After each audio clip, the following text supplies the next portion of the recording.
Hello மக்களே, இந்த வீடியோவில் நம்ம என்ன பார்க்க போகிறோம் அப்படின்னு பார்த்தீங்கன்னா, why GOAT is not a GOAT. ஆமாங்க, கோட் படம் ஏன் கிரேட்டஸ்ட் ஆஃப் ஆல் டைம் இல்லை அப்படின்னு நம்ம இந்த வீடியோவில் பார்க்க போகிறோம். வீடியோக்குள்ள போகிறதுக்கு முன்னாடி இந்த வீடியோவில் இருக்கிற பாயிண்ட் ஆஃப் வியூ முழுக்க எங்களோட பாயிண்ட் ஆஃப் வியூ. நாங்கள் இந்த படத்தை பார்த்து என்ன ரிவ்யூ சொல்கிறோமோ அது எங்களோட ஒப்பீனியன், அவ்வளவுதான். இதில் முதல்ல இந்த படம் ரிலீஸ் ஆகிறதுக்கு முன்னாடி பெருசாக பேசப்பட்டது என்ன அப்படின்னு பார்த்தீங்கன்னா, ஏஐ தான், டிஏஜிங். ஏன்னு பார்த்தீங்கன்னா, படத்தில் நிறையா விஜய் வரப்போகிறதாகவும் அந்த விஜய் எல்லாமே க்ளோனிங் அப்படிங்கிற முறையில் உருவாக்கப்பட்டதாகவும் அதில் நிறையா சின்ன விஜய்லாம் வருவாங்க, அதனால டிஏஜிங் இந்த படத்தில் இருக்கும் அப்படின்னு சொன்னாங்க. ஆனால் படத்தில் பெருசாக எங்களுக்கு டிஏஜிங் அப்படின்னு எந்த ஒரு விஷயமுமே தட்டுப்பாடல. அதுக்கப்புறமா கேப்டன் அவர்களை கூட்டு வந்தது. கேப்டன் அவர்களை கூட்டு வரதுக்கு முன்னாடி இந்த படத்துக்கு ரொம்பவுமே ஹைப் இந்த விஷயத்தினாலே கிரியேட் ஆச்சு. ஆனால் அதுவுமே இங்கே அவங்க சரியாக பண்ணல அப்படின்னு நினைக்கிறேன். ஏன்னா கேப்டனை ஏஐ மூலமாக கொண்டு வரேன் அப்படின்னு சொல்கிறாங்க, பட் அந்த ஏஐயுமே ரொம்பவுமே ப்ராப்பராக இல்லை. ஸோ அதனாலே இந்த சீன் ரொம்பவுமே சாட்டிஸ்ஃபேக்டரியா அப்படின்னு சொல்கிறது ஒரு கேள்விக்குறி தான். அடுத்ததான் இந்த படத்தோட ஸ்டோரி.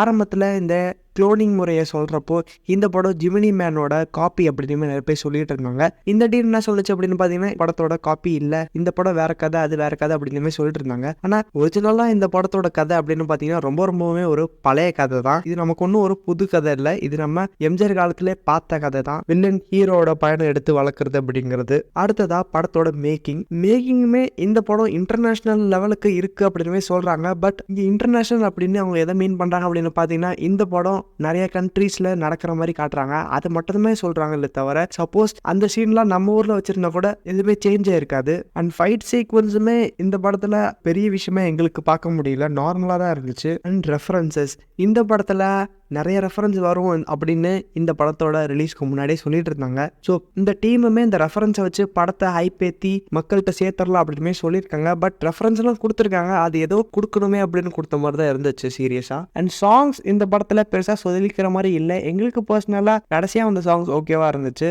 எல்லாத்துக்கும் முன்னாடி இந்த படத்தோட ப்ரொமோஷன் தான். இவங்க ப்ரொமோஷனாக எந்த ஒரு ஆடியோ லான்ச் மாதிரி எதுவும் வைக்கல, பட் நிறைய சேனல்ஸ்ல இவங்க பேட்டி கொடுத்தது தான் இவங்களோட ப்ரொமோஷனாகவே இருந்துச்சு. ஸோ அந்த ஹைப்புக்கு இந்த படம் ஒர்த்தா அப்படின்னு கேட்டால் இல்லைன்னு தான் சொல்லுவேன். பட் அதுக்குன்னு படம் ரொம்பவும் மொக்க அப்படின்னு சொல்ல முடியாது, ஒரு ஆவரேஜ் கேட்டகரியில் தான் இந்த படம் வரும். விஜய் அவர்களோட ஃபேன்ஸுகளுக்கு இந்த படம் ஒரு நல்ல ட்ரீட்டாக இருக்கும், ஏன்னா விஜய் அவர்களோட ஆக்டிங் அப்படி. ஆனால் மற்றபடி இந்த படம் கோட் அப்படின்னு சொல்கிற அளவுக்கு இந்த படத்தில் பெரிய விஷயம் எதுவுமே இல்லை. இந்த மாதிரி இந்த படத்தில் நீங்கள் ரொம்ப சூப்பராக ஃபீல் பண்ணது எது, இல்லைன்னா ரொம்பவுமே மொக்கையாக ஃபீல் பண்ணது எது அப்படிங்கிறத மறக்காமல் கமெண்ட் பண்ணுங்கள்.